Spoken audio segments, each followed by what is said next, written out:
Welcome back to Movie Recaps.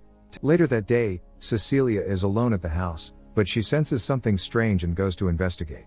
She looks through the entire house and finds nothing, when suddenly she hears the front door of the house open. Cecilia checks the entrance. There is no one there, but she still feels strange. Suddenly a second breath can be seen next to her. The same night, Cecilia and Sydney are sleeping in Sydney's room. Suddenly something pulls their covers off and starts playing with the light in the room, waking Cecilia. She thinks she sees someone in the room briefly, but realizes it's just Sydney's mannequin. Then she goes to pick up the covers from the floor and thinks that there is someone sitting in the chair next to her, so she throws the covers at it.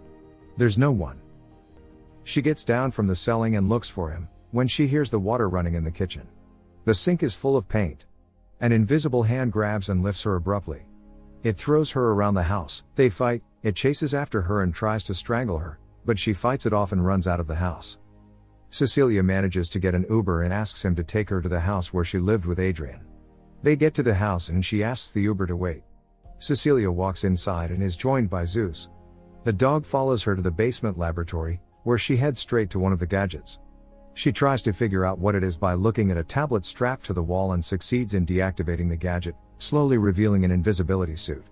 Cecilia is taking the suit of the mannequin, when the other detective leaves and she asks James if he believes her. She says she feels guilty, but James feels guilty in his own way too. Later, Cecilia is talking to a doctor who tells her that she's pregnant and that it happened sometime in the last month.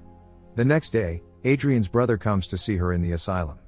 He's there to tell her that since she's been brought up on criminal charges and potentially ruled mentally incompetent, she's lost the right to Adrian's money. She belittles him, comparing him to his narcissist sociopath brother. He tells her that she has two options: to sign the document and forfeit the money, or to have the baby and go back to Adrian. He offers her a new life with Adrian in one phone call. She refuses and steals one of his pens when he isn't looking. He's making her feel like she's the crazy one. That night, she goes back to the house. He's waiting for her, pleased to see her. She's not as pleased to see him though. They sit down for dinner and he's trying to be vulnerable with her, apologizes to her, saying he has learned his lesson.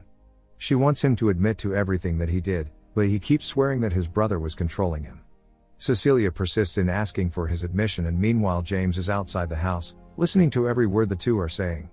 As she's crying, Adrian comes over to comfort her, but falls back to his controlling ways again. Cecilia goes to the bathroom to clean herself up and he's seen waiting for her at the table. After she's been gone for a while, he becomes restless and suddenly kills himself. After a moment, Cecilia comes back and immediately calls the emergency services. She sits down and watches him die. Make sure to subscribe and turn on notifications so you can watch more videos like this. Thanks for watching.